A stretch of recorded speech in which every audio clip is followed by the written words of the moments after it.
After Dad's funeral, my brother smirked and said, "I'm taking over the family business." I smiled back and replied, "That's interesting, because Dad left me controlling interest in his will." The blood drained from his face when our family lawyer confirmed the truth.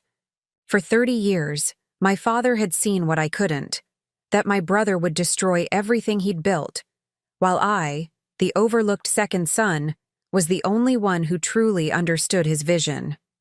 Before we jump back in, tell us where you're tuning in from. And if this story touches you, make sure you're subscribed, because tomorrow I've saved something extra special for you.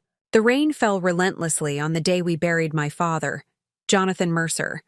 Appropriate weather for burying the man who had built Mercer Industries from a small manufacturing operation in his garage to a company worth over $200 million.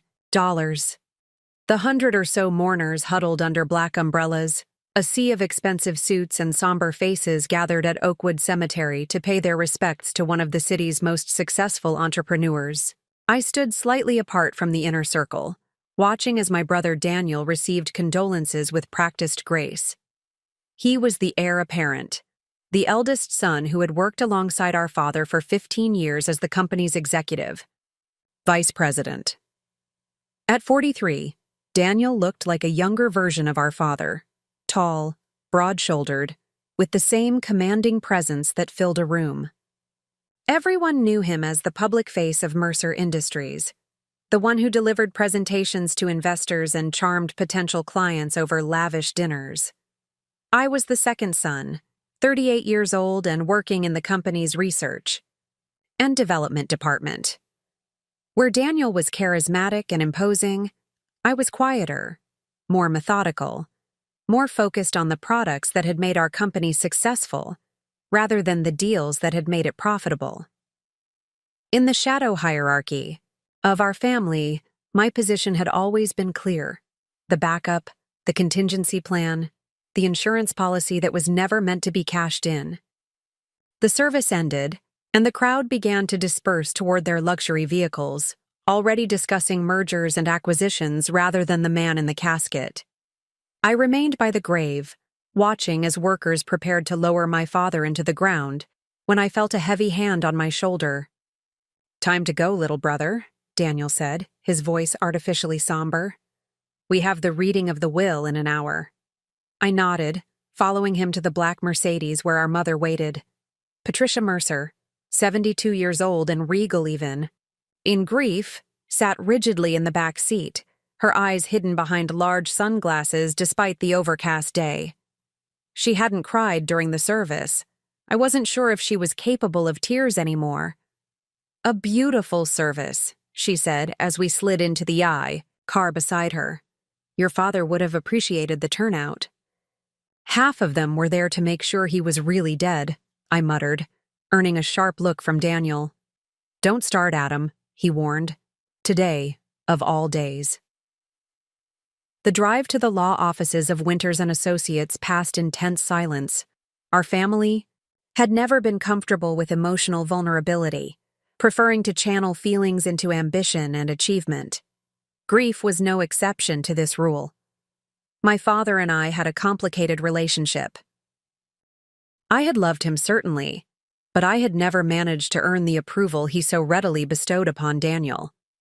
Where my brother received praise for closing deals, I received clipped nods for engineering innovations. Where Daniel was invited to join my father for weekend fishing trips, I was left to work on prototypes alone in the lab. Years of this treatment had created a distance between us that neither of us had known how to bridge. Yet, in the final months of his illness, something had shifted.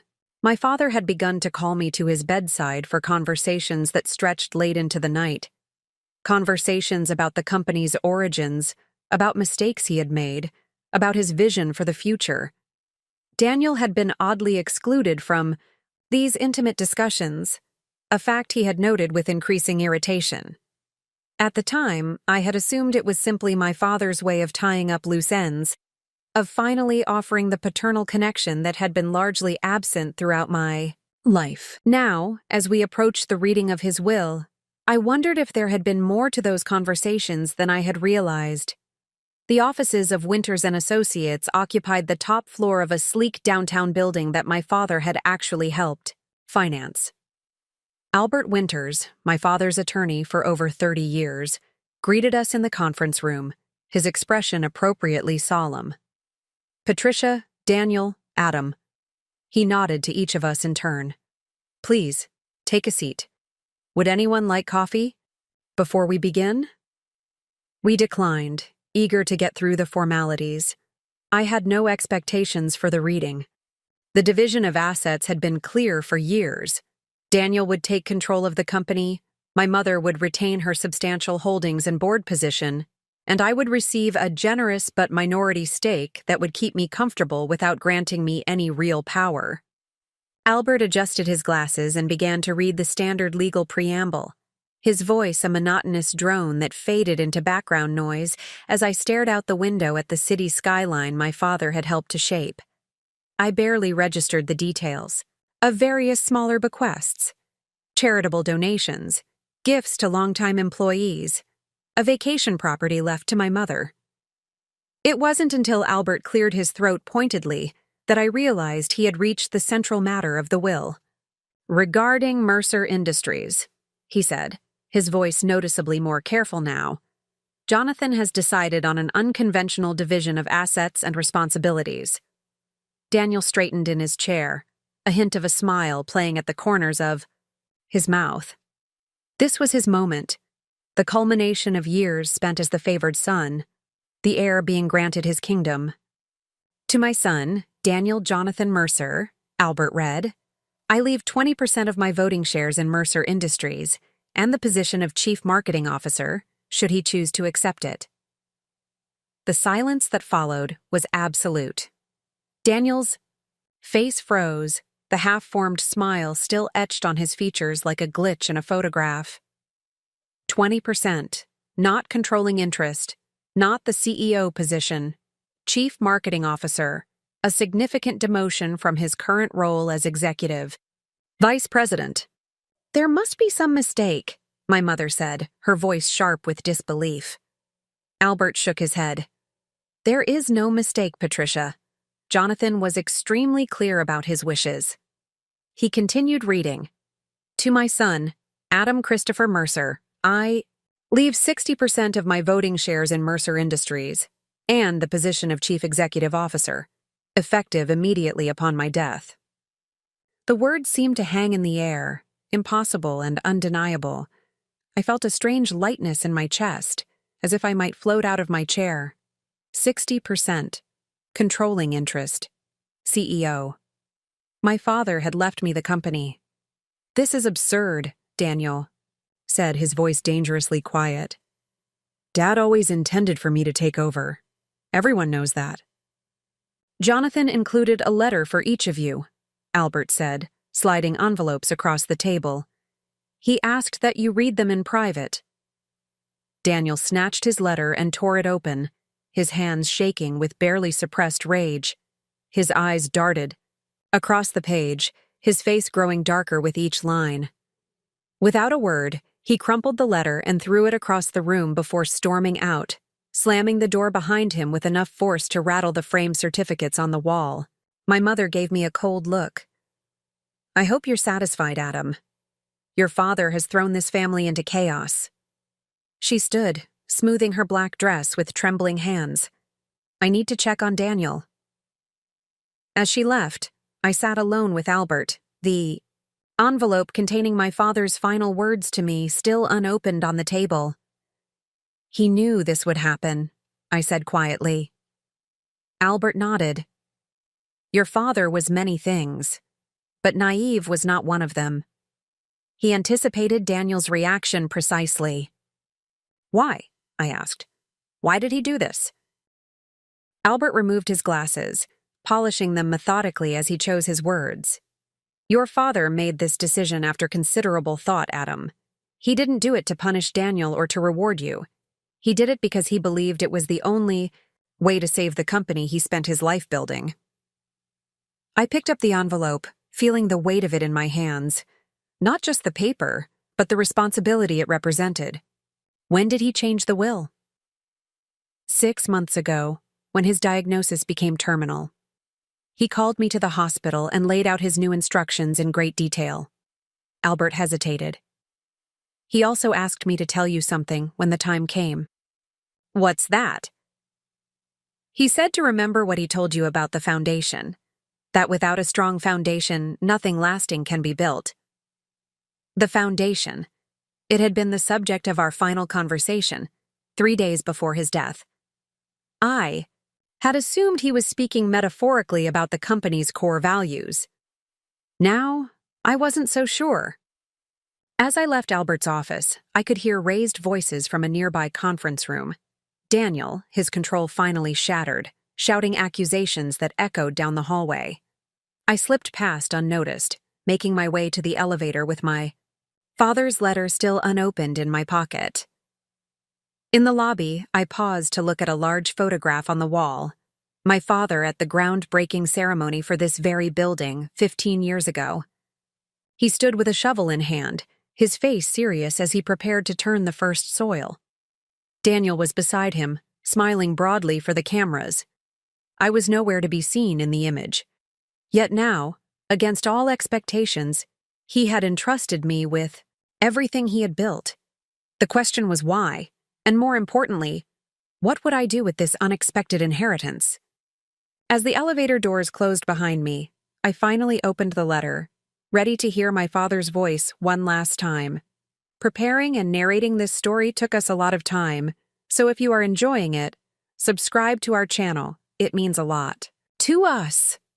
Now back to the story. The letter trembled in my hands as I sat in my car in the underground parking garage.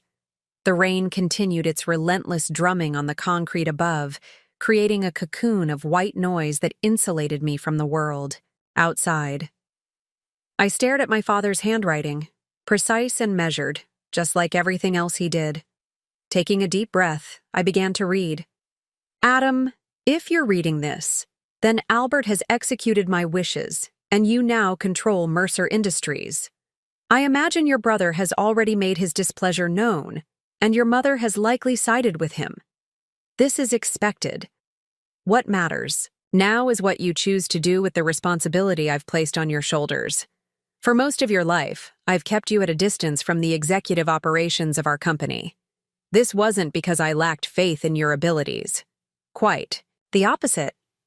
It was because I needed you to develop apart from Daniel's influence and my own expectations.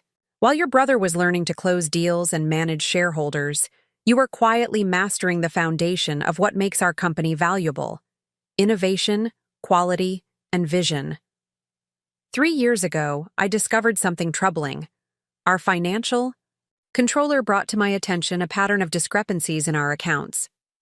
Small amounts at first, carefully concealed within legitimate transactions, but growing bolder over time. When I investigated personally, I traced these irregularities to your brother. I paused, rereading the paragraph to ensure I hadn't misunderstood. Daniel was embezzling from the company? It seemed impossible, yet my father would never make such an accusation without absolute certainty.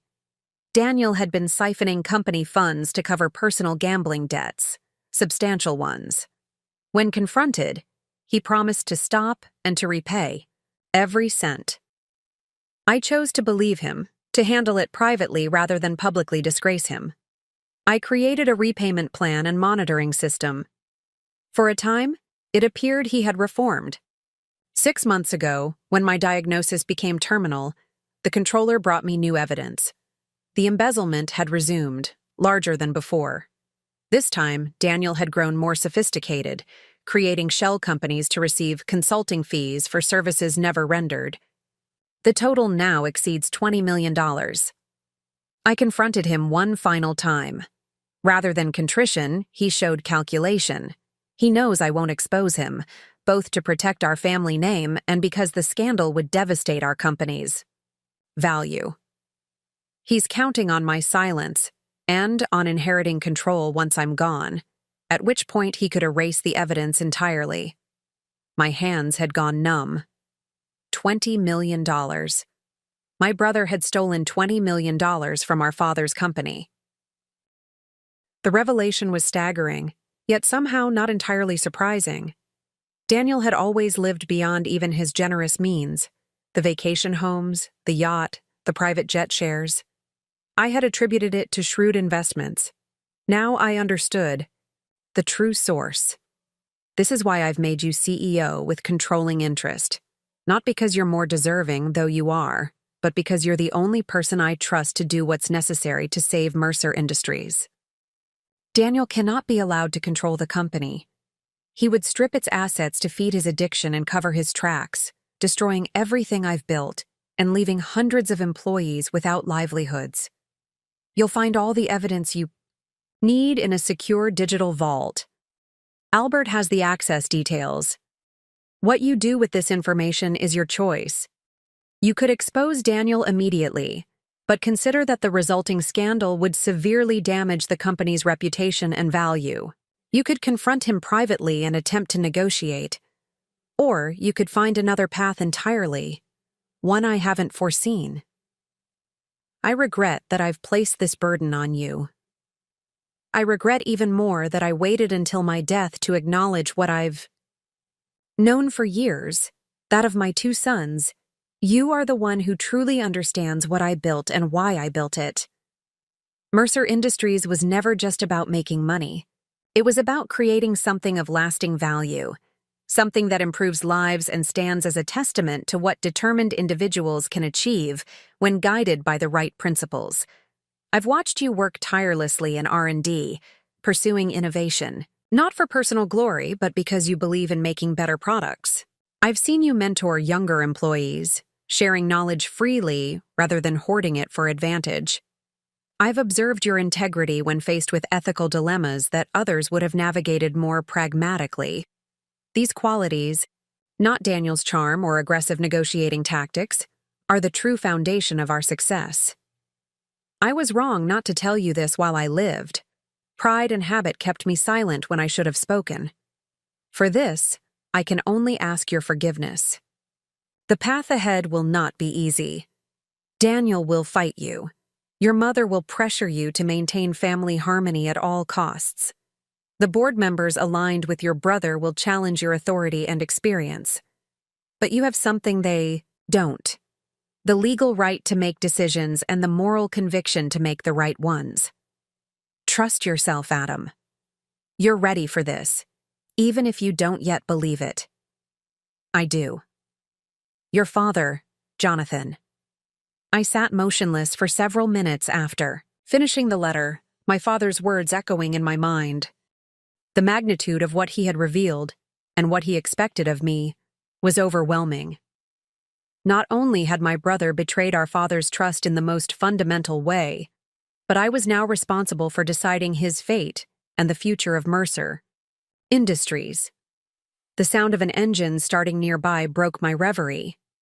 I folded the letter carefully and placed it in my inside jacket pocket, close to my heart. Whatever came next, I would keep my father's final words private, a last gift from a man who had rarely shared his true thoughts with me while he lived.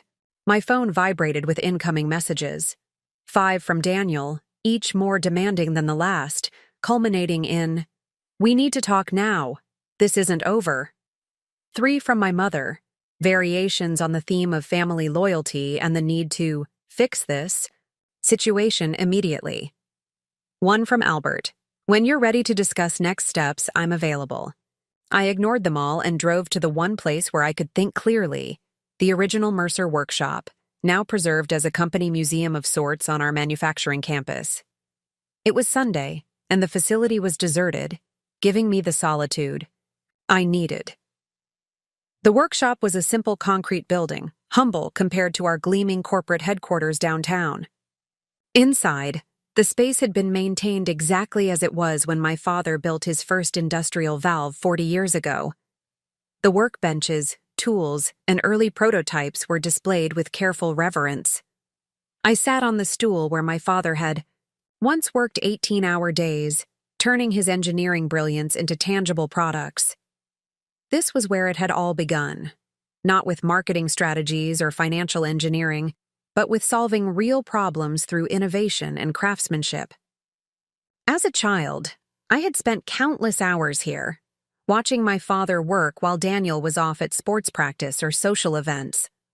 This workshop was where I had first discovered my own passion for engineering, where I had learned that creation was its own reward. My father had been different here, more patient, more willing to explain, more himself. The workshop held another significance now.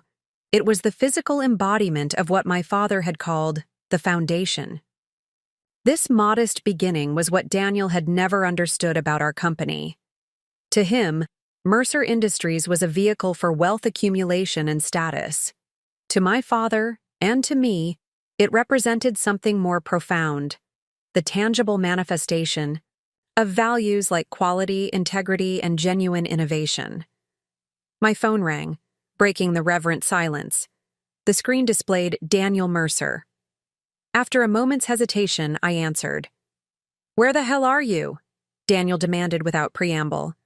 "At the workshop," I replied calmly. "The workshop? Jesus, Adam, we have an actual crisis happening, and you're playing nostalgic at Dad's old garage?" His voice dripped with contempt. "We need to meet, now. Dad's will is obviously a mistake, but we can fix this if we present a united front." "It wasn't a mistake, Daniel." "Of course it was. Dad was on heavy medication. He wasn't thinking clearly. No rational person would put research and development in charge of an entire company." The derision in his tone was familiar. The same dismissive attitude he'd always shown toward my division and contribution. "Dad knew exactly what he was doing," I said, running my hand along the edge of the workbench where our father had created his first successful product, and why he was doing it. A beat of silence followed. When Daniel spoke again, his voice had changed, lower, more controlled. "What did he tell you?" "Enough," I said simply. Another silence, longer this time. I could almost hear the calculations happening in my brother's mind, the rapid reassessment of strategy. "Look," he said finally, his tone conciliatory now. "Whatever Dad thought he knew, we can work through this as a family. I've been managing the company's public image and major client relationships for 15 years. The board respects me. The industry knows me. You're brilliant at product development. Adam, no one disputes that. But running a $200 million company requires different skills." "Like financial management?" I asked pointedly. The silence that followed confirmed what I suspected. Daniel knew that I knew, or at least suspected something. "I don't know what you think you know," he said carefully, "but I suggest we discuss this privately before you make any hasty decisions." "I agree," I replied. "Meet me at the main office tomorrow at 8 a.m. My office." The words felt strange in my mouth. My office, the CEO's office, my father's office until 3 days ago. "Your office," Daniel repeated, a slight tremor in his voice betraying his anger. "Fine, 8 a.m. But Adam, don't do anything stupid before then. Remember that we're family." I ended the call without responding to his thinly veiled threat. Family. He would use that word as both shield and weapon in the coming confrontation, just as our mother had at the lawyer's office. Family loyalty above all else. Even above ethical business practices, apparently. As I stood to leave the workshop, my gaze fell on a framed photograph I had never particularly noticed before. It showed my father and me working side by side at this very bench. I was perhaps 12 years old, concentrating intently on some small component while my father looked on with an expression I had rarely seen. Unmistakable pride. I carefully removed the frame from the wall and discovered an inscription on the back in my father's handwriting. Adam's first valve design, better than mine at twice his age. A wave of emotion washed over me. Grief for the father I had lost. Gratitude for his final act of trust. Determination to prove worthy of that trust. and a complex mixture of anger and pity toward my brother. As I left the workshop with the photograph tucked under my arm, I knew that tomorrow's confrontation with Daniel would be only the first of many challenges. The path forward was unclear, fraught with legal, ethical, and personal complexities. But one thing was certain. I would not fail the responsibility my father had entrusted to me. Mercer Industries would survive, and perhaps under my leadership, it might even become more truly aligned with the values upon which it was founded. The rain had stopped by the time I reached my car. The clouds were breaking, allowing shafts of late afternoon sunlight to illuminate the company campus. It felt, in that moment, like more than mere meteorological coincidence. It felt like a sign that clarity follows storms, that light eventually returns after darkness. Tomorrow would bring its own tempest. But for now, I had my father's words, his trust, and most importantly, his vision of what the company could and should be. It was time to build upon the foundation he had laid, not just of a successful business, but of enduring values worth protecting. I arrived at Mercer Industries headquarters at 6:30 a.m., needing time to prepare before meeting Daniel. The building was nearly empty, with only security personnel and a few early-rising employees present. I nodded to Hector, the security guard who had manned the front desk for as long as I could remember. "Good morning, Mr. Mercer," he said, then hesitated. "I mean, Mr. Adam, or should I say, Mr. CEO?" Word traveled fast. "Adam is still fine, Hector." He nodded, looking relieved. "Your father was a good man. He always treated everyone with respect, no matter their position. Not everyone does that." The simple tribute meant more than all the flowery eulogies from yesterday's funeral. "Thank you, Hector. That means a lot." "Your brother was here until late last night," he added, lowering his voice, "with some of the board members. They didn't look happy." I wasn't surprised. Daniel would have been rallying his allies, preparing for today's confrontation. "Thanks for the heads up." The executive elevator carried me to the top floor, where my father's, now my office, overlooked the city. I used my newly programmed keycard to enter, feeling like an intruder despite my legal right to be there. The office was exactly as my father had left it. His collection of vintage slide rules hung on one wall. "So that's your play? Blackmail the blackmailer?" "I prefer to think of it as offering a path to redemption," I said evenly. "You have 3 options, Daniel. 1, I turn this evidence over to the authorities today. You face criminal charges, public disgrace, and likely prison time." "You wouldn't," he scoffed. "The scandal would tank the company's stock and destroy the family name." "Option 2, I continued as if he hadn't spoken. "You resign from Mercer Industries immediately. Relinquish your shares to the company as partial repayment for what you've stolen, and enter treatment for your gambling addiction. You get a generous severance package and a non-disclosure agreement that keeps your crimes private." His eyes narrowed. "And option 3? "There is no option 3. Those are your choices." Daniel leaned back, a calculating look replacing his initial shock. "You're bluffing. You don't have the stomach to destroy this family's reputation. Dad might have left you the company on paper, but we both know you don't have what it takes to run it. The board won't support you. The clients won't respect you. Without me, this company will flounder within a year." His words were designed to hit my deepest insecurities, doubts that had plagued me my entire life. But something had changed. Perhaps it was my father's letter, or seeing the evidence of Daniel's betrayal, or simply the knowledge that I now held the responsibility for hundreds of employees' livelihoods. Whatever the cause, his attempted manipulation no longer found purchase. "Is that what you told yourself when you were stealing from Dad?" I asked quietly. "That the company needed you too much to hold you accountable? That your charm and connections made you indispensable, regardless of your actions?" "I built this company as much as Dad did," Daniel snapped, his composure cracking further. While you were playing with prototypes in the lab, I was securing the contracts that kept this place running. I deserved more than he was giving me. And that justified theft? Betrayal? I was going to pay it back, he insisted, though we both knew it was a lie. Once I had control, I would have fixed everything. By selling off our patents? By stripping the company of its future to cover your gambling debts? Daniel stood abruptly, pacing the office like a caged predator. You don't understand how business works, Adam. Sometimes you have to make sacrifices for growth. Dad was too sentimental about this company, too attached to the old ways. I had a vision for global expansion, for 10 times the revenue within 5 years. At what cost, though? I gestured to the walls around us. This company doesn't exist just to make money. It exists to create quality products that solve real problems. It exists to provide good jobs for hundreds of families.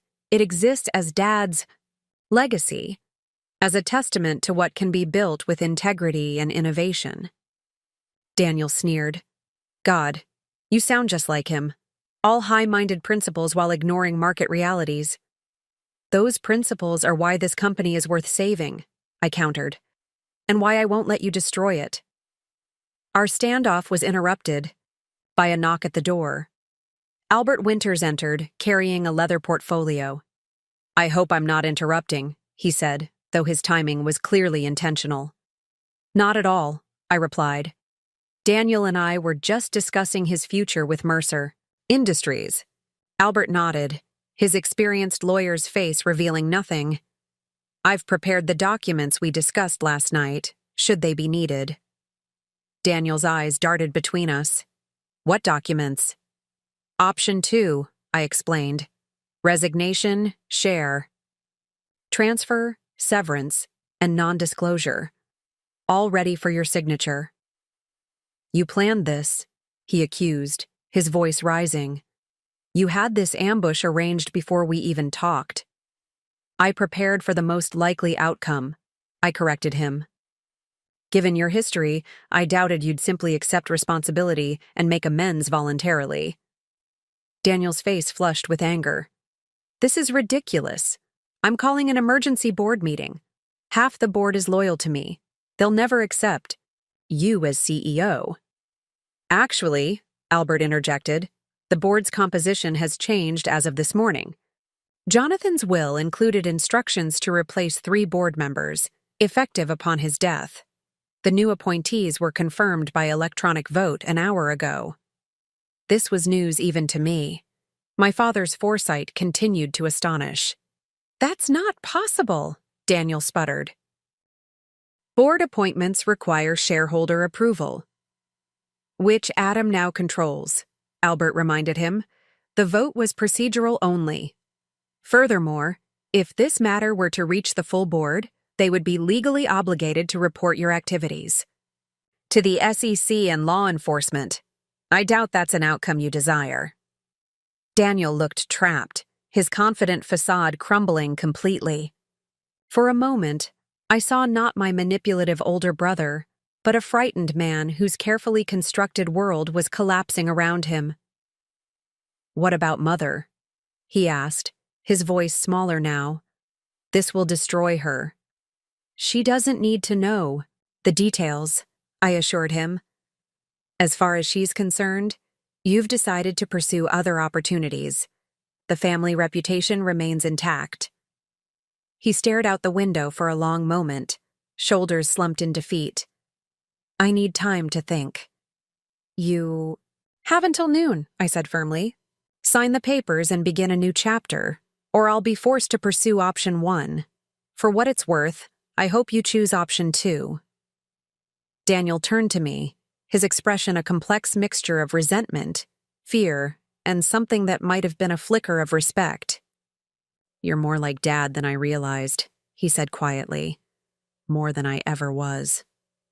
He left without another word, Albert following to ensure he didn't attempt to access any sensitive areas of the building. Alone again, I swiveled in my father's chair to face the window, looking out at the city awakening to a new day. The weight of responsibility settled more firmly on my shoulders, not just for the company's financial success, but for its soul.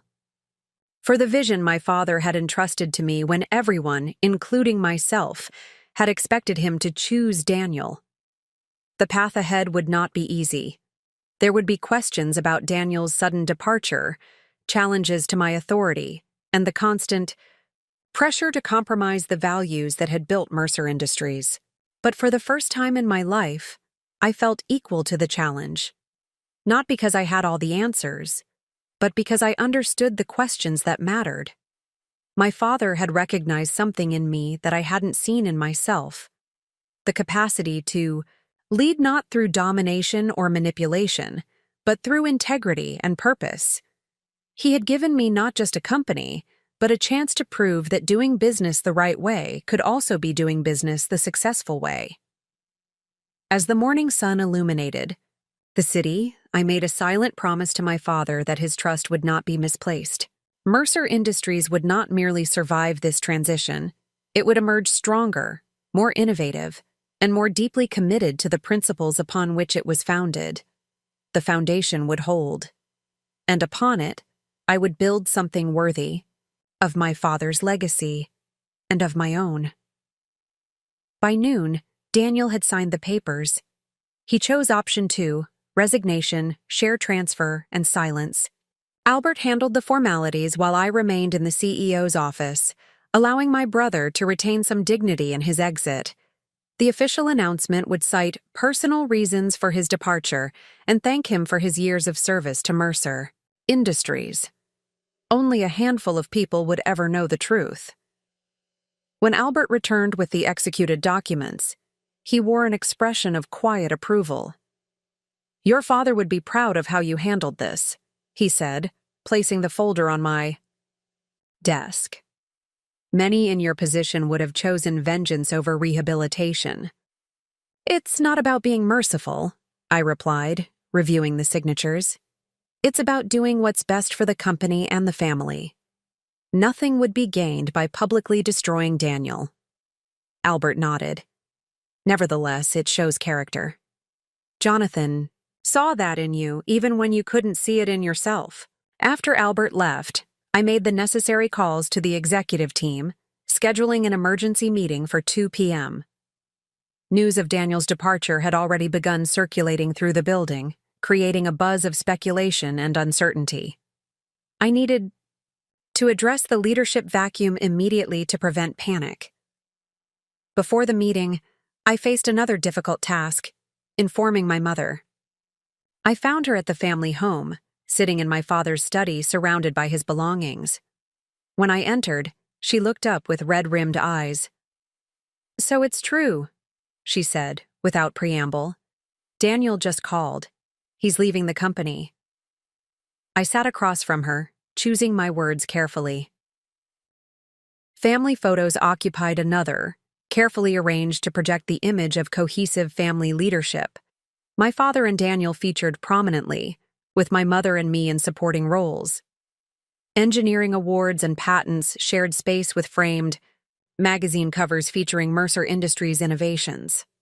I walked to the massive oak desk, imported from England, a reminder of our family's distant roots, and ran my fingers along its polished surface. How many decisions had been made here? How many lives shaped by the directives issued from this seat of power? Before sitting in my father's chair, I opened the secure safe hidden behind a pivoting bookcase. Inside were the company's most sensitive documents, including the access codes for the digital vault my father had mentioned. I memorized the credentials, then turned to the computer. Accessing the protected files required multiple authentication factors, but within minutes, I was reviewing the evidence my father had compiled against Daniel. The documentation was meticulous: transaction records, shell company registrations, bank transfers, even recorded conversations where Daniel had inadvertently revealed aspects of his scheme. My father had been nothing if not thorough. The scope of Daniel's betrayal was even worse than the letter had indicated. Not only had he embezzled company funds, But he had also made risky investments with company assets, attempting to recoup his gambling losses without detection. Several had failed spectacularly, leaving Mercer Industries exposed to potential contract breaches with major clients. Only my father's skillful financial maneuvering had prevented these issues from becoming public. Most damning was a series of emails between Daniel and two board members, discussing ways to gradually sell off the company's most valuable patents once he assumed control. Their plan would have generated enormous short-term profits while gutting the company's long-term viability. I was still processing this information when my phone chimed with a text from the reception desk. "Your brother has arrived. Shall I send him up?" I took a deep breath, centering myself for what would undoubtedly be a difficult confrontation. "Yes, please." Minutes later, Daniel strode into the office without knocking. He wore a perfectly tailored suit and a practiced expression of concerned reasonableness. The facade cracked slightly when he saw me sitting behind our father's desk. "Making yourself comfortable already?" he asked, his tone light but eyes cold. "Just reviewing some interesting company records," I replied, gesturing to the chair across from me. "Have a seat." He remained standing, glancing at the computer screen. "Anything I should know about?" "Quite a bit, actually." I closed the laptop and leaned forward. "For instance, Cayman Holdings LLC. Ring any bells?" The slight stiffening of his shoulders was the only indication that the name meant something to him. "One of our international investment vehicles, I believe." "Why?" "Interesting. Because according to these records, it's registered to one DJ Mercer at an address in the Cayman Islands that happens to be your vacation property. It's also received just over $8 million in consulting fees from Mercer Industries over the past 2 years, despite providing no discernible services." Daniel's mask of casual confidence slipped further. "Dad approved all international financial structures. If you're implying—" "I'm not implying anything," I interrupted. "I'm stating facts. Dad knew everything, Daniel. He documented everything. The gambling debts, the embezzlement, the shell companies, the failed attempts to cover your tracks with high-risk investments using company funds, the plans to sell off our patents once you took control." He sank into the chair, his face draining of color. For several moments, he said nothing, his mind visibly racing through scenarios and escape routes. "Does Mother know?" he finally asked. "No, and she doesn't need to, depending on what happens next." Daniel's expression hardened. "Yes, he's decided to pursue other opportunities. Don't insult my intelligence, Adam." Her voice was sharper than I expected. "Your brother was devastated. This wasn't his choice." "It was his choice, Mother, just not today. He made it. Years ago, with decisions that compromised his ability to lead Mercer Industries." She studied my face intently. "What did Jonathan tell you?" "Enough to understand why he made the choices he did." She sighed deeply, suddenly looking every one of her 72 years. "I suspected something was wrong.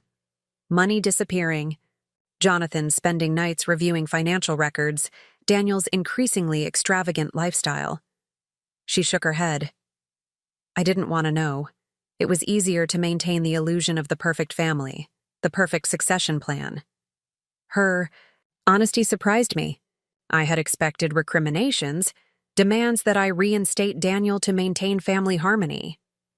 "I tried to protect him," I admitted. "The agreement keeps his. Indiscretion's private. He receives a generous severance. His reputation remains intact. And in return, he relinquishes his shares and steps away from Mercer Industries permanently." My mother was silent for a long moment, absently twisting her wedding ring. "Your father built that company from nothing.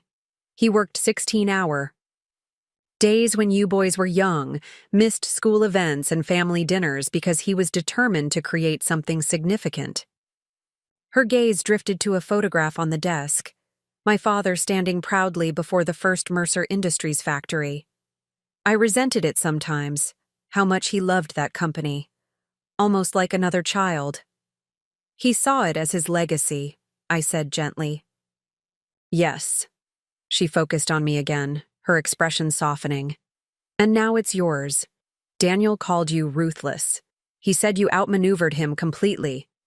Despite everything, I felt a twinge of sympathy for my brother. It wasn't me. It was Dad.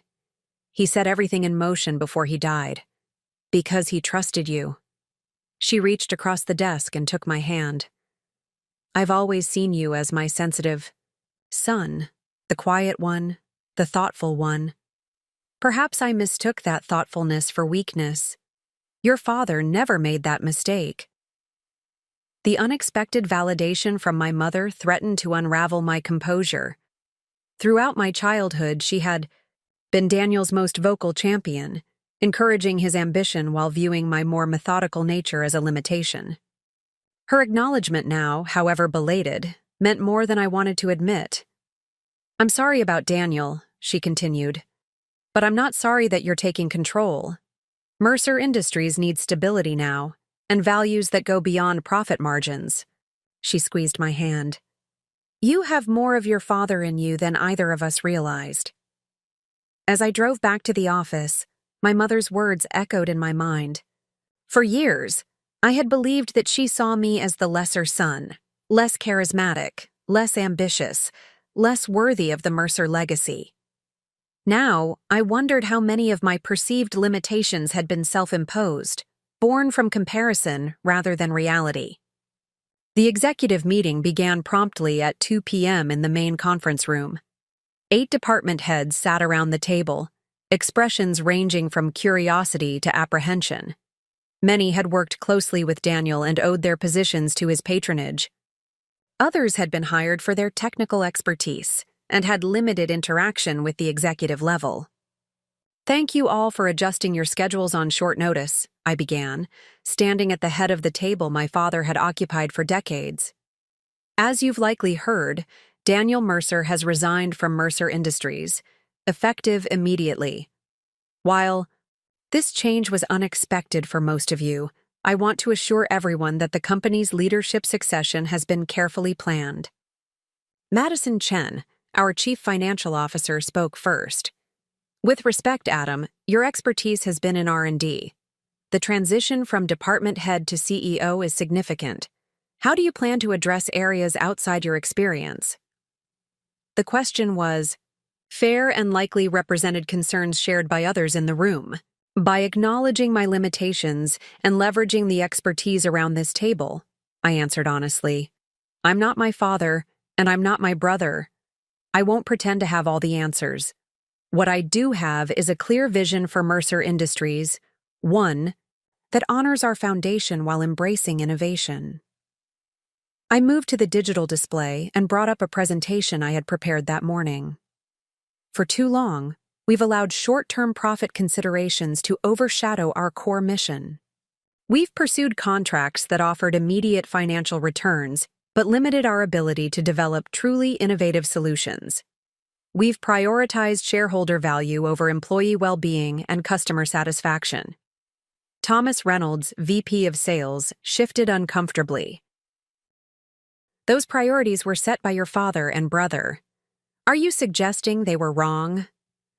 I'm suggesting they were incomplete, I clarified.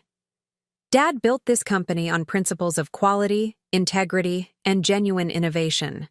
Over time, market pressures and conventional business wisdom pushed us toward a more standard corporate model. I believe we can recalibrate, maintain profitability while returning to the values that made Mercer Industries exceptional in the first place.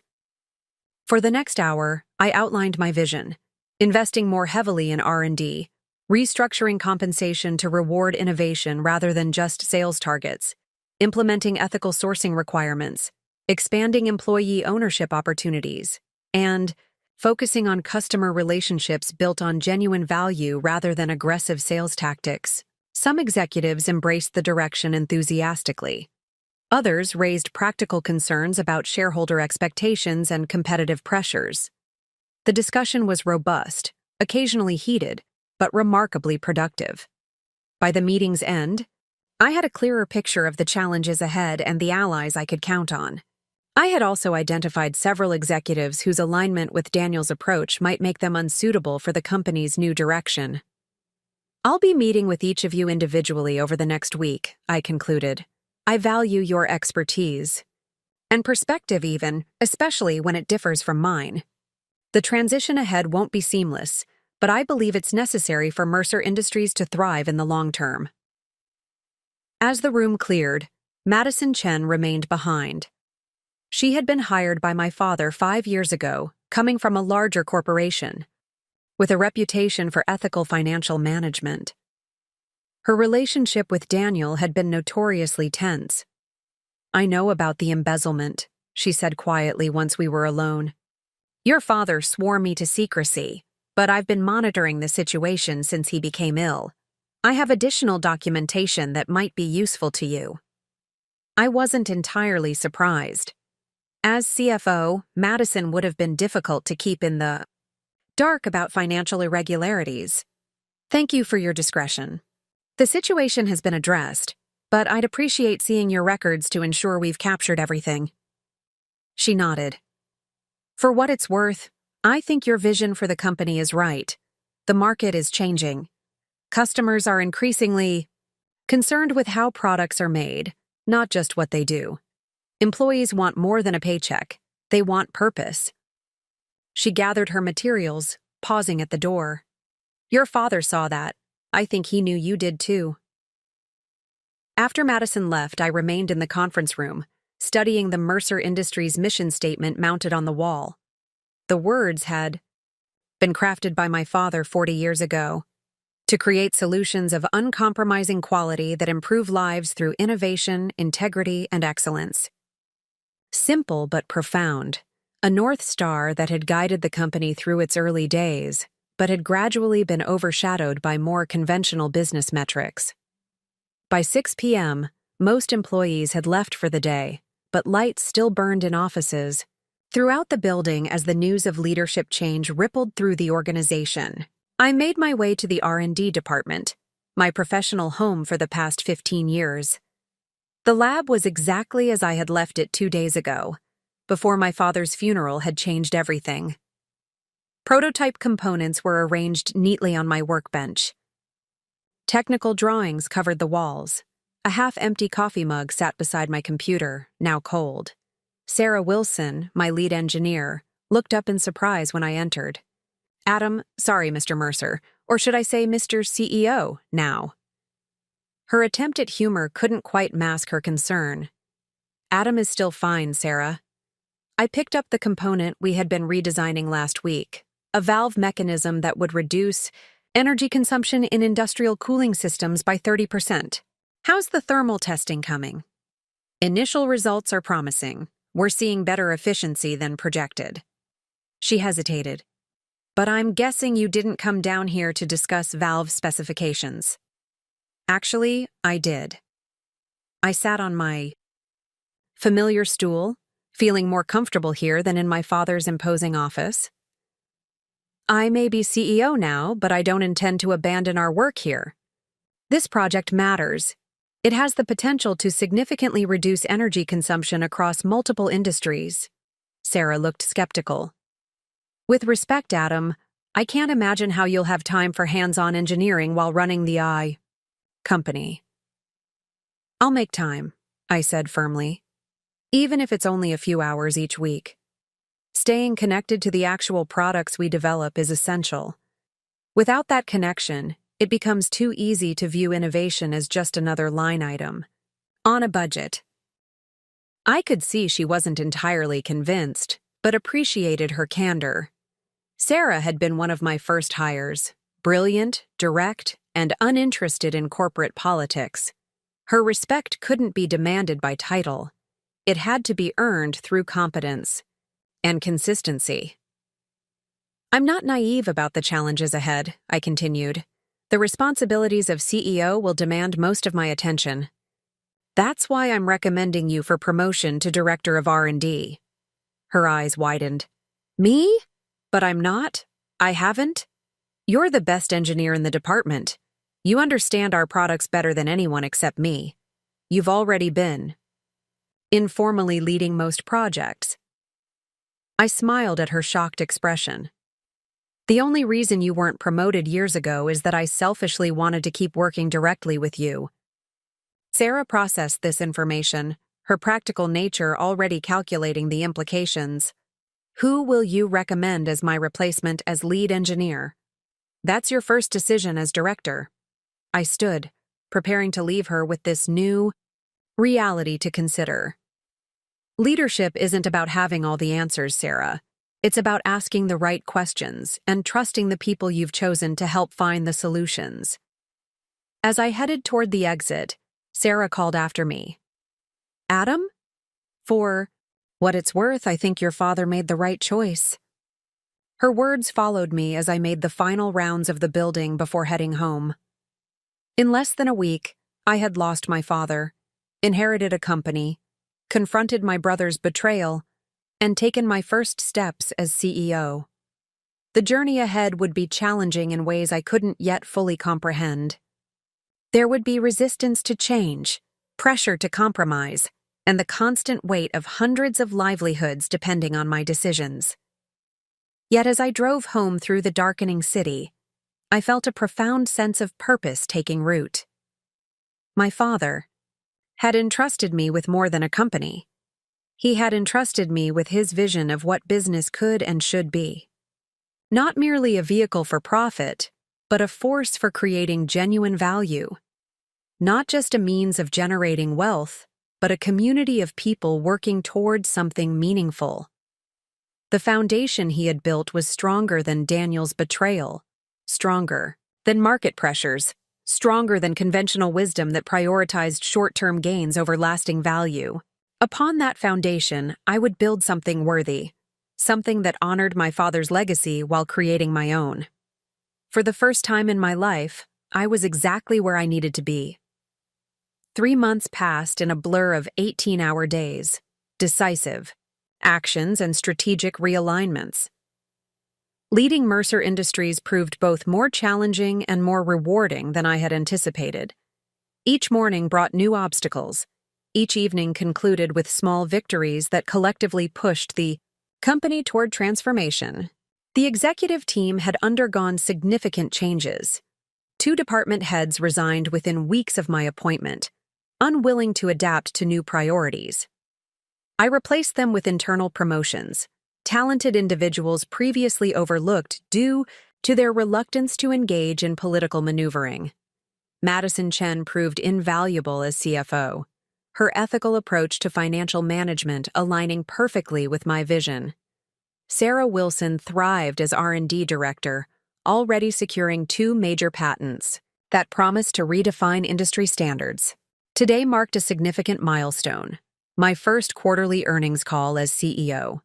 Financial analysts, major shareholders, and business journalists would be scrutinizing our performance, comparing it to Daniel's tenure, and assessing whether Jonathan Mercer's unconventional succession decision had been wise or foolhardy. I arrived at the office at 5 a.m., needing quiet time to review the presentation and prepare mentally for the scrutiny ahead. The early hour reminded me of my father, who had maintained the same habit throughout his career. The morning hours belong to thinking, he used to say, before others start making demands on your time. Madison met me at 7 a.m., carrying a stack of reports and a confident smile. The numbers look solid, she said, placing the documents on the conference table. Revenue up 4% over last quarter, expenses down 7%.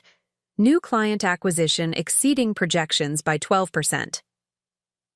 And the innovation metrics? I asked, referring to the new performance indicators I had implemented, measurements not of quarterly profits, loan, but of factors like patent applications, sustainability improvements, and customer satisfaction ratings. All trending positively, she confirmed, particularly the Net Promoter Score. Our reputation for quality is strengthening, which is translating into customer retention rates above industry average. These were encouraging developments, but I knew financial analysts would focus primarily on traditional metrics. What about the manufacturing delays on the new valve system? That will come up during questions. Madison's expression turned somber. Yes, that's our vulnerability this quarter. The 6-week delay cost us approximately $8 million in deferred revenue. We can emphasize that it's a one-time setback due to quality control concerns that ultimately protected our reputation and prevented potential field failures. The decision to delay shipment of our newest industrial valve system had been controversial. Quality testing had revealed a potential failure mode under extreme conditions, not dangerous, but potentially damaging to our reputation for reliability. Against the advice of several executives who cited quarter-end pressure, I had halted shipments until the issue could be resolved. It was exactly the type of decision that differentiated my leadership from Daniel's. My brother would have shipped the products and dealt with consequences afterward, prioritizing immediate revenue recognition. The company under my guidance operated by different principles that sometimes created short-term financial impacts, but strengthened our foundation for future growth. We stand by the decision, I said firmly. Quality isn't negotiable. At 9 a.m., the executive team gathered for final preparation before the 10 a.m. call. I had insisted on transparency with this group, sharing both strengths and vulnerabilities in our quarterly performance. Trust was essential. Without it, leadership became mere authority. Remember, I told them as we reviewed potential analyst questions, we're not here to defend last quarter's numbers. We're here to articulate our vision for Mercer Industries and demonstrate how each decision moves us toward that vision. Short-term metrics matter, but they're not our only consideration. Thomas Reynolds, who had initially been skeptical of my leadership approach, nodded his agreement. The strategic realignment is starting to resonate with clients. They appreciate our emphasis on partnership rather than mere transactions. At 9:45, we moved to the boardroom where the call would be conducted. The technology team had everything prepared. Conference lines open, presentation slides loaded, recording system activated for compliance purposes. I took my seat at the head of the table, feeling a momentary wave of imposter syndrome. 3 months ago, I had been running R&D. Now I was explaining company strategy to Wall Street analysts. The call began precisely at 10 a.m. After standard disclaimers from our legal team, I introduced myself to those who might not be familiar with the leadership change. Good morning. This is Adam Mercer, Chief Executive Officer of Mercer Industries. Before we discuss this quarter's results, I'd like to take a moment to acknowledge my predecessor, my father, Jonathan Mercer, whose vision established this company, and whose principles continue to guide our decisions. While our leadership has changed, our commitment to quality, innovation, and integrity remains unwavering. I proceeded to outline the quarter's performance, highlighting both achievements and challenges with equal transparency. When addressing the valve system delay, I explained our rationale without defensiveness. Yes, this decision impacted our short-term financial results. However, it reflects our unwavering commitment to quality, a commitment that differentiates Mercer Industries in an increasingly commoditized market. The issue has been resolved through engineering innovation, and shipments have resumed. More importantly, our clients have expressed appreciation for our proactive approach, strengthening relationships that will generate value for years to come. The question and answer session proved more challenging. Several analysts pressed on the leadership transition, seeking insight into Daniel's unexpected departure. I maintained the agreed-upon narrative that my brother had chosen to pursue other opportunities, while emphasizing the continuity in company values despite the change in leadership. One analyst was particularly persistent. Mr. Mercer, while your background in R&D is impressive, many shareholders are concerned about your limited experience in executive leadership. How do you respond to suggestions that your appointment was driven by family dynamics rather than business qualifications? The question cut close to my own doubts, but I had anticipated it. Engineering teaches you to solve problems systematically, to look beyond symptoms to root causes. It emphasizes evidence over assumptions and results over rhetoric. These are precisely the skills needed to lead a company like Mercer Industries, where our competitive advantage comes from technical excellence rather than marketing prowess. I paused, then continued with renewed conviction. As for my appointment, my father built this company from nothing into an industry leader. He understood better than anyone what leadership qualities would sustain that success. I intend to honor his trust by building on the foundation he established while embracing the innovation necessary for continued growth. The analyst seemed satisfied, and subsequent questions focused more on operational details and future strategy. By the call's conclusion, the initial skepticism had noticeably diminished, replaced by cautious optimism about the company's direction. After the call ended and recording systems were disabled, a spontaneous round of applause broke out among the executive team. Madison gave me an approving nod. You didn't just survive that call. You turned it into an opportunity to articulate your vision. Well done. I appreciated the validation, but was already focused on implementation challenges ahead. The real test isn't winning over analysts. It's translating these principles into sustainable results. We've made progress, but we're still at the beginning of this journey. The remainder of the day was filled with follow-up meetings and decision points requiring my attention. It was nearly 8 p.m. when my assistant, Clara, reminded me about my mother's dinner invitation. I almost forgot, I admitted, gathering my things quickly. Please cancel my morning appointments tomorrow. I'll be visiting the Phoenix manufacturing facility. The drive to my childhood home gave me time to decompress after the intensity of the day. My relationship with my mother had evolved since my father's death and Daniel's departure.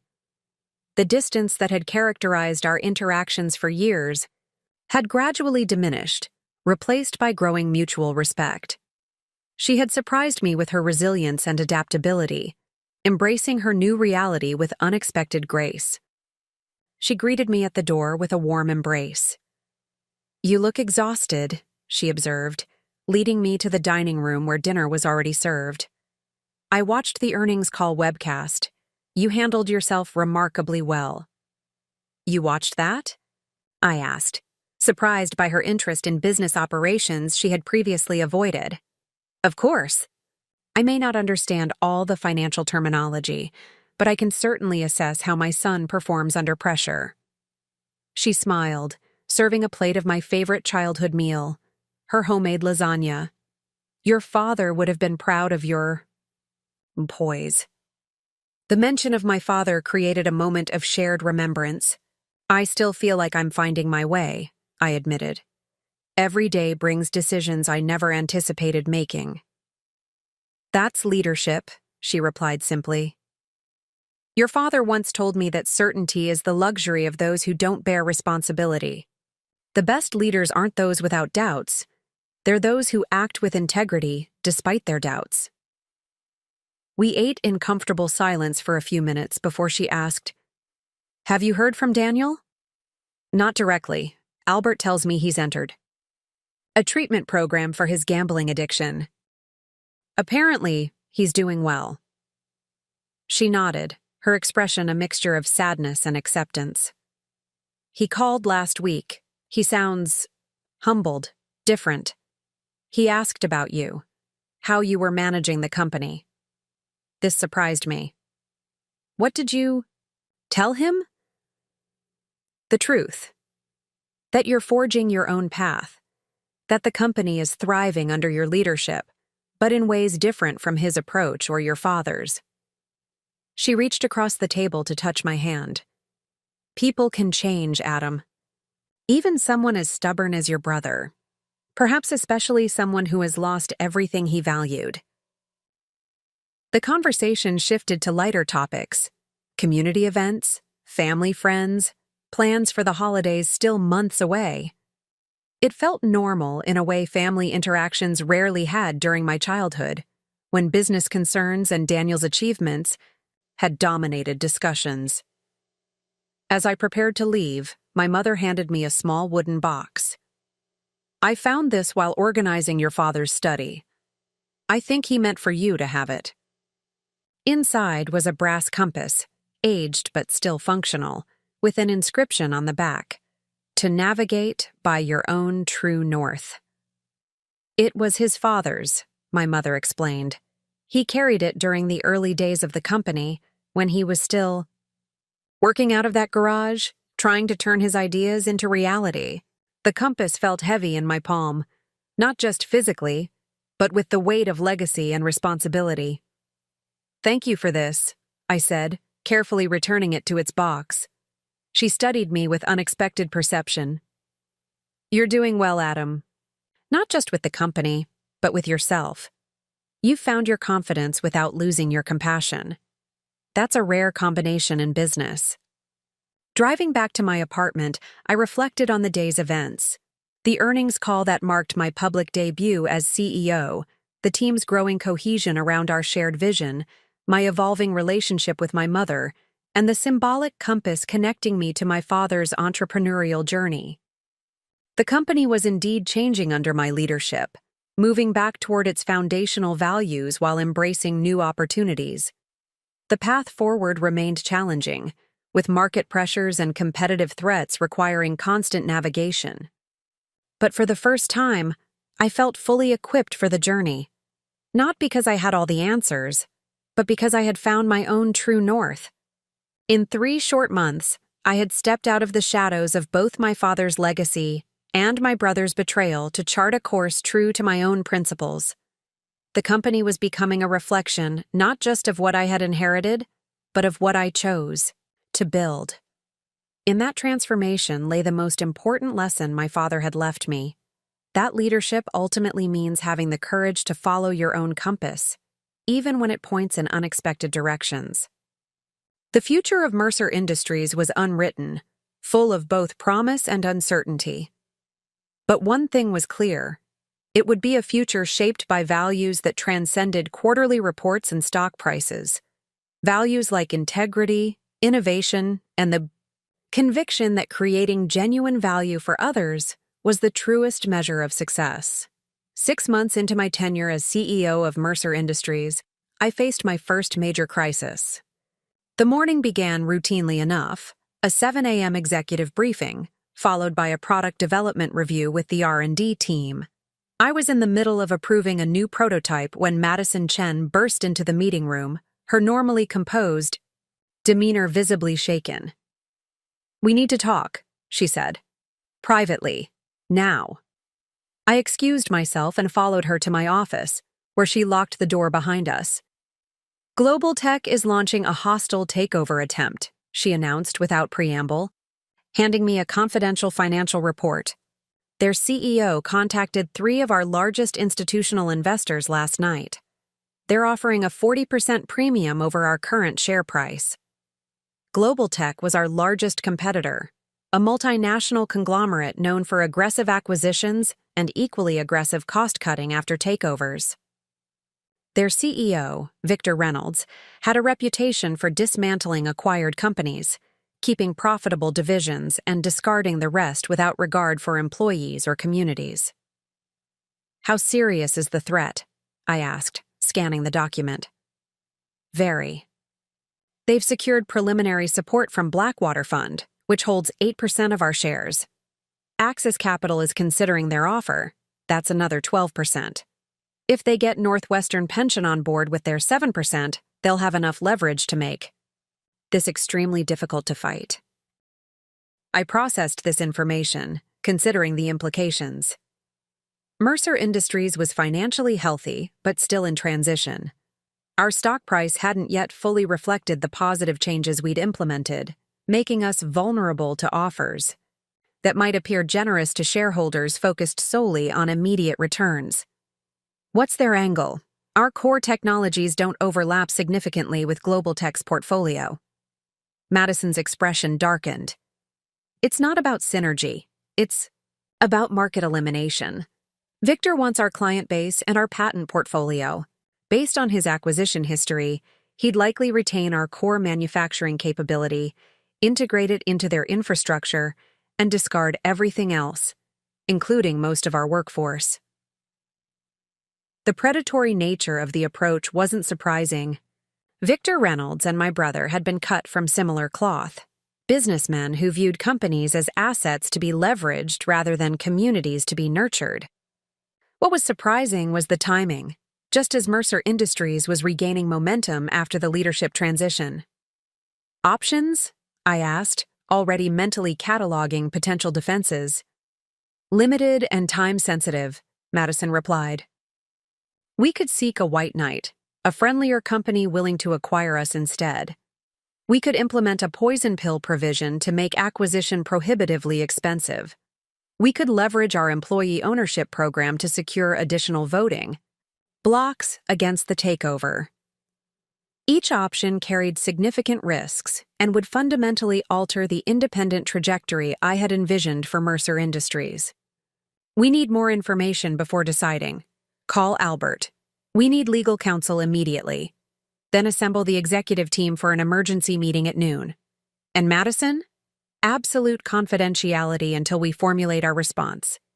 If this leaks prematurely, panic could drive more shareholders toward accepting Global Tech's offer. The next 4 hours were a frenzy of information gathering and strategic assessment. Albert Winters arrived within 30 minutes, bringing 2 associates, specializing in corporate defense strategies. The picture they painted was concerning. Global Tech has been planning this for months, Albert explained, showing documentation of their gradually increasing position through shell companies and proxy investments. They started accumulating shares shortly after your father's death, accelerating. After Daniel's departure created uncertainty about leadership stability. One of his associates added, "They've also been approaching your mid-level managers with retention offers, guaranteeing employment for those who support the acquisition while quietly suggesting others would be deemed redundant." This psychological warfare didn't surprise me, but it intensified my determination to protect what my father had built and what we were working to improve. By noon, when the executive team gathered in the secure conference room, I had formed the outline of a response. Strategy. Global Tech doesn't want our company, I began once everyone was briefed on the situation. They want our client relationships, our patents, and our manufacturing capacity. Everything else, our culture, our employees, our community commitments, they view as expendable overhead. Thomas Reynolds, who had deep industry connections, confirmed this assessment. I've spoken with 3 former executives from companies acquired by Global Tech. Their playbook is consistent. Promise retention, extract institutional knowledge, then implement mass layoffs within 6 months. They've destroyed 5 community-based manufacturers in the past decade alone. So how do we stop them? Sarah. Wilson asked, the engineer in her already seeking practical solutions. Not by conventional means, I admitted. Their financial resources dwarf ours. In a bidding war, they'll win. In a proxy fight, their relationships with institutional investors give them an advantage. We need to change the rules of engagement. For the next hour, we dissected our options, examining each from multiple angles. Traditional defensive measures all seemed inadequate against Global Tech's resources and determination. As the discussion continued, I found myself returning to my father's compass, the reminder to navigate by my own true north rather than following established routes. I have a different approach, I said finally, interrupting a technical discussion about shareholder rights plans. One that leverages our strengths rather than attempting to match Global Tech's financial firepower. The room fell silent as I outlined my unconventional strategy, a plan that would require courage, transparency, and unwavering commitment to our core values. It's risky, Madison cautioned when I finished. If it fails, we'll have weakened our position for the conventional defenses we might need to fall back on. All true, I acknowledged, but it's authentic to who we are and what we stand for. And sometimes, The most powerful defense is staying true to your principles, even when, especially when, under attack. After further debate, the team coalesced around the strategy, each member contributing refinements that strengthened the overall approach. By the time the meeting adjourned at 3 p.m., we had a comprehensive plan requiring immediate execution. Albert, prepare the regulatory filings, I instructed. Madison, work with finance to assemble the necessary projections. Sarah, I need detailed innovation pipeline documentation. Thomas, contact our key clients personally before they hear about this through industry channels. We launch tomorrow at 9 a.m. That evening, I called my mother to warn her about the impending battle. The next few weeks will be intense, I explained. Global Tech will likely attempt to contact you as a significant shareholder. Victor Reynolds already called this afternoon, she replied, surprising me with her matter-of-factness. He was very solicitous, talked about honoring Jonathan's legacy while offering a premium valuation for my shares. My pulse quickened. What did you tell him? That my late husband didn't build Mercer Industries for 40 years just to have it dismantled for quarterly profits. Her voice carried unexpected steel. I also mentioned that I've never trusted men who begin conversations with flattery and end them with threats, however veiled. Pride swelled in my chest. My mother, whom I had always viewed as somewhat detached from business matters, had instinctively recognized and rejected Reynolds' manipulative approach. Thank you, I said simply. Don't thank me yet, she cautioned. Victor implied he has support from other family members. I think he may have contacted Daniel. The implication was clear. Daniel, despite his separation from the company, still maintained relationships with board members and significant shareholders. His support of Global Tech's takeover bid could sway those who remained loyal to him personally rather than to the company's new direction. I'll handle Daniel, I assured her, though uncertainty gnawed at me. My brother and I hadn't spoken since his resignation. While reports suggested he was making progress in addressing his gambling addiction, his feelings toward me remained unknown. Would he support Global Tech out of resentment, seeking to undermine my leadership? Or had his time away from the company given him perspective on what truly mattered? I spent most of the night in my office, fine-tuning our counter-strategy and preparing for the public announcement. At 8:30 a.m., just before our planned launch, my assistant announced an unexpected visitor. Daniel Mercer is here to see you. He says it's urgent. I hesitated only briefly. Send him in. My brother entered cautiously, looking both familiar and changed. The expensive suit remained, but the arrogant posture had diminished. He carried himself differently, less entitled, more substantial somehow. I heard about Global Tech, he said without greeting. Victor called me yesterday, offering a consulting position if I would support their acquisition bid. And what did you tell him? I asked, studying my brother's face for signs of his intention. Daniel met my gaze directly. I told him he was underestimating you, and that he didn't understand what Mercer Industries really is. The tension in my shoulders eased slightly. That's not what I expected you to say. 6 months of therapy will surprise you. A ghost of his old smile flickered across his face. Look, Adam, I'm not here to pretend everything between us is resolved, but I won't help dismantle what Dad built just to spite you. Thank you, I said, genuinely moved by this unexpected alliance. Your support means more than you might think. Daniel glanced at his watch. You're announcing something this morning. Victor seemed concerned about it. Yes, in about 20 minutes. Then I should go. I just wanted you to know where I stand.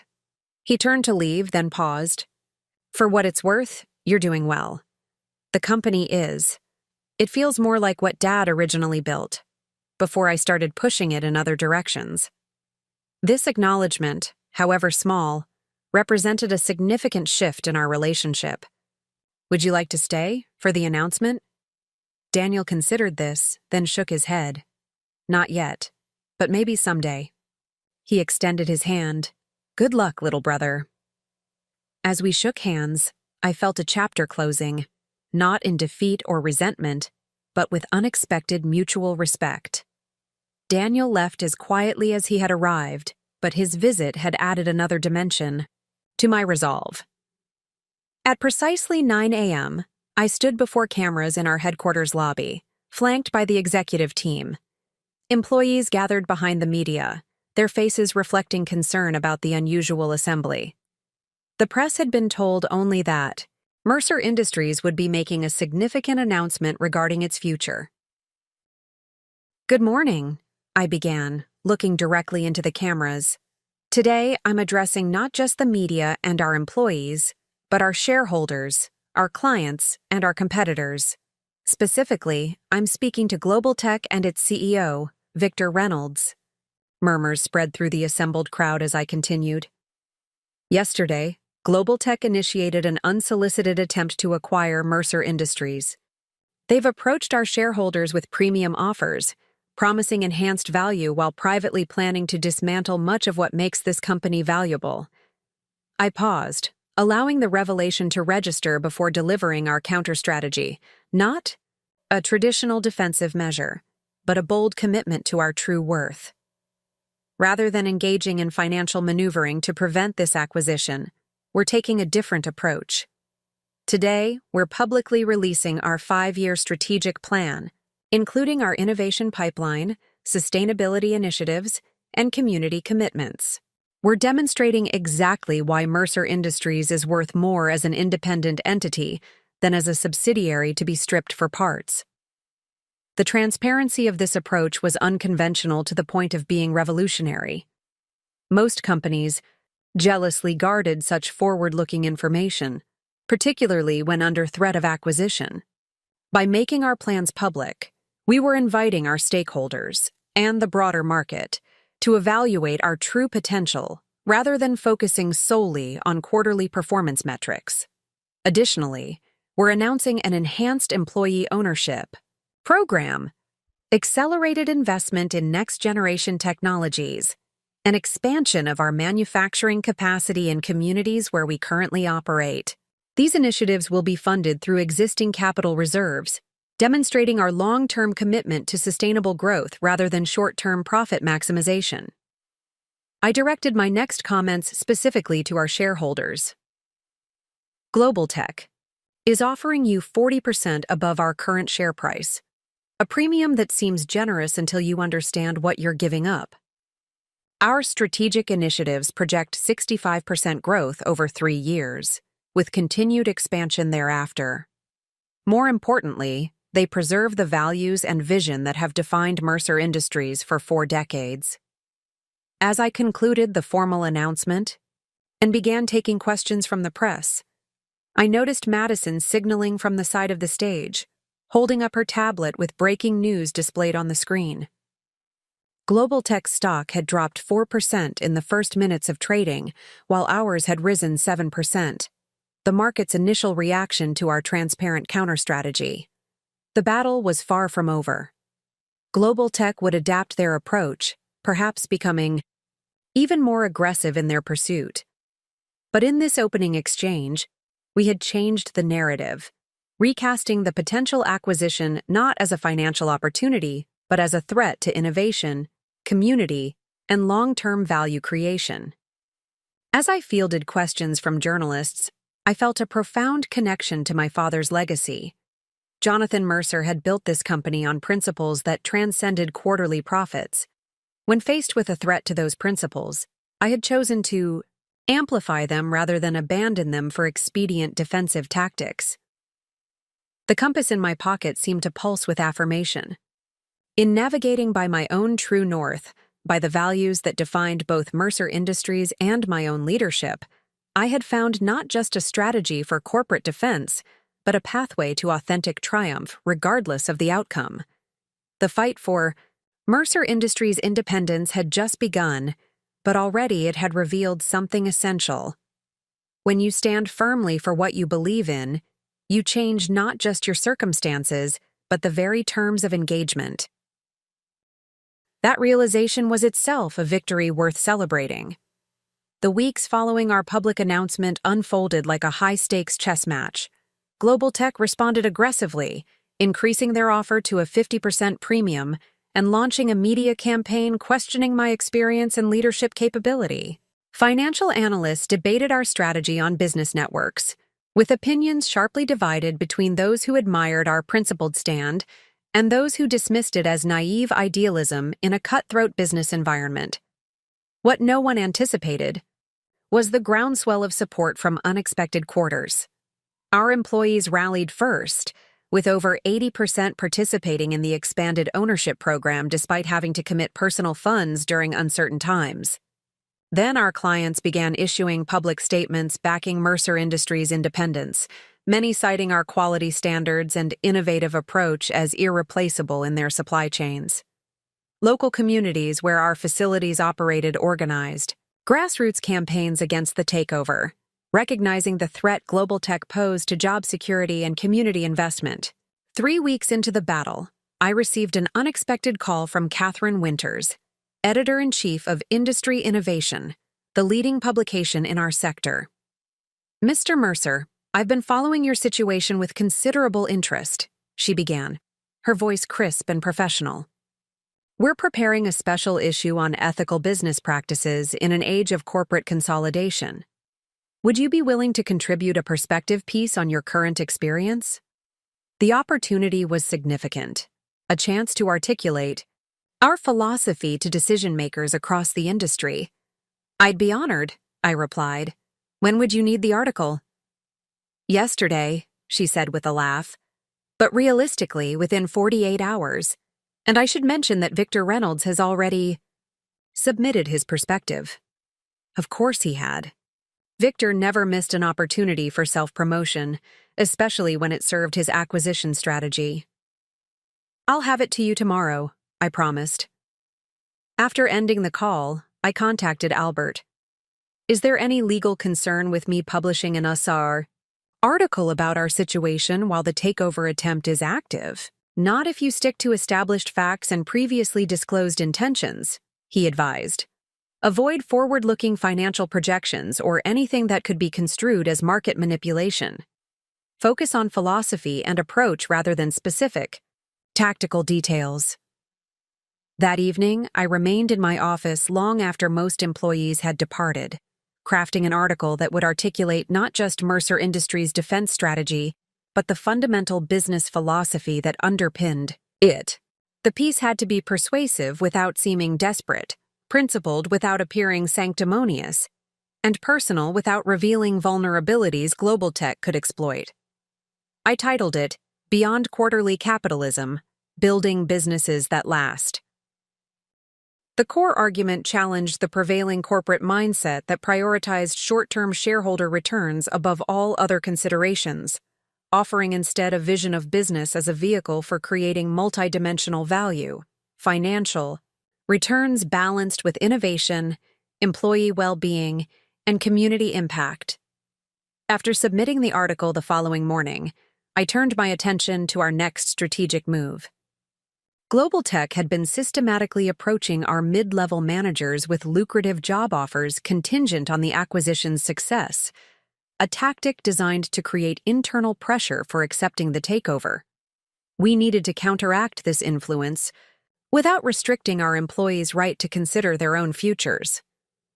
I convened a meeting with our Human Resources Director, Jessica Kwan, along with Madison and Sarah. "We can't match Global Tech's financial offers," I acknowledged, "and I won't ask our people to sacrifice their financial security for company loyalty. Instead, let's create a different kind of security, one based on growth opportunity rather than guaranteed compensation." Over the next 3 hours, we developed a comprehensive professional development initiative that would pair each manager with senior leadership mentors, create accelerated advancement paths for high performers, and establish rotation programs allowing talented individuals to gain cross-functional experience.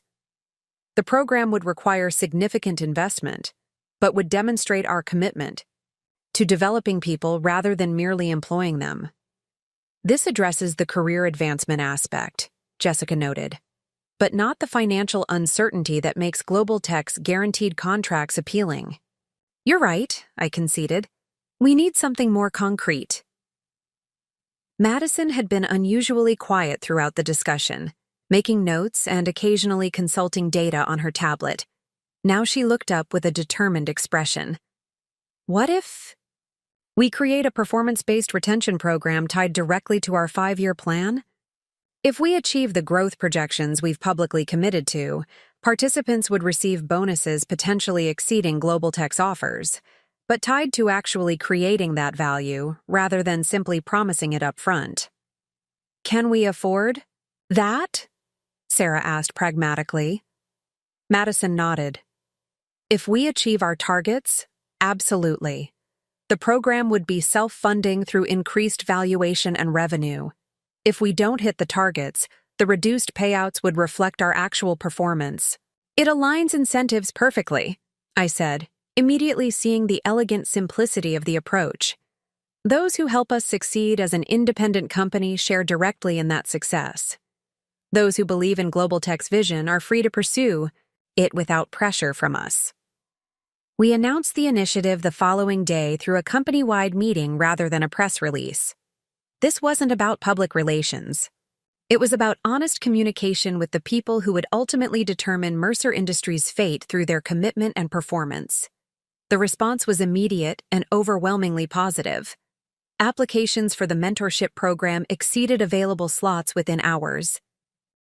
The retention incentive program saw 94% enrollment among eligible managers. Most significantly, several key employees who had been considering Global Tech's offers publicly recommitted to Mercer Industries' independent future. 3 days later, Catherine Winters called to inform me that the magazine issue containing both my article and Victor Reynolds' competing perspective would be published the following morning. I thought you might appreciate a preview, she said. Victor's piece is, well, exactly what you'd expect. Corporate consolidation as inevitable evolution, efficiency through scaled operations, shareholder primacy as ethical imperative. Your article provides a compelling counter-narrative. The contrast is striking. I thanked her for the courtesy, though I felt a flutter of anxiety about the public reaction. Victor was a known quantity in business circles, a successful, if controversial CEO with a track record of delivering shareholder returns. I was still establishing my reputation beyond Mercer Industries. That night, I received an unexpected text message from Daniel. Saw advance copy of your article. Well argued. Dad would approve. The simple message carried profound significance. My brother had always excelled at external communication, at crafting narratives that resonated with investors and industry partners.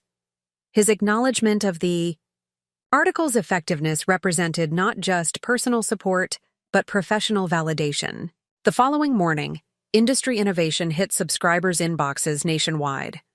By 10 a.m., my phone was buzzing continuously with messages from colleagues, clients, and industry contacts.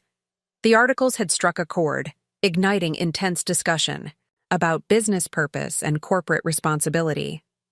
Social media channels erupted with commentary, much of it supportive of our stance against what many now characterized as predatory acquisition practices. At noon, Madison burst into my office without knocking. Northwestern Pension just issued a statement. They're rejecting Global Tech's offer and maintaining their position in Mercer Industries as a long-term investment aligned with their ethical guidelines. Northwestern controlled 7% of our shares, not enough to single-handedly block the takeover, but a significant psychological victory and potential tipping point for other institutional investors. Their explicit endorsement of our business philosophy validated the strategy we had pursued from the beginning. Transparency about our values and vision rather than financial maneuvering alone. By mid-afternoon, market sentiment had shifted, noticeably. Our stock had risen another 15%, narrowing the gap between market valuation and Global Tech's premium offer. Financial analysts who had initially dismissed our approach as idealistic were now acknowledging its effectiveness as a defensive strategy, with several suggesting that our long-term growth potential might indeed exceed the immediate premium global tech was offering. At 4:30 p.m., just before markets closed, Global Tech issued a terse press release. After careful consideration of market conditions and strategic priorities, Global Tech has decided to withdraw its acquisition offer for Mercer Industries. We remain committed to growth through strategic acquisitions and will continue to evaluate opportunities aligned with our corporate objectives. The statement contained no acknowledgement of our successful defense, no recognition of the principled stand that had ultimately prevailed. Victor Reynolds would never admit defeat, particularly to a leadership approach so fundamentally opposed to his own. But the reality was undeniable. David had indeed defeated Goliath. When the news reached our headquarters, spontaneous celebrations erupted throughout the building. Employees gathered in lobbies and break rooms, sharing their relief and renewed commitment to our independent future. I joined them, moving from group to group, expressing gratitude for their trust and solidarity during the crisis. Later that evening, after most had departed to continue celebrations elsewhere, I found myself alone in my father's, now truly my, office, reflecting on the journey of the past 6 months. From unexpected inheritance to corporate defense, each challenge had forced me to define not just my leadership approach but my fundamental values. In facing external threat, we had clarified our internal purpose. In defending against acquisition, we had articulated why our independence mattered, not for its own sake, but for what it enabled us to create and preserve. A knock at the door interrupted my thoughts. Madison, Sarah, and Thomas entered, carrying champagne and glasses. "We thought the CEO deserved a proper toast," Madison explained, setting the glasses on my desk. "The victory belongs to everyone, but it wouldn't have happened without your leadership."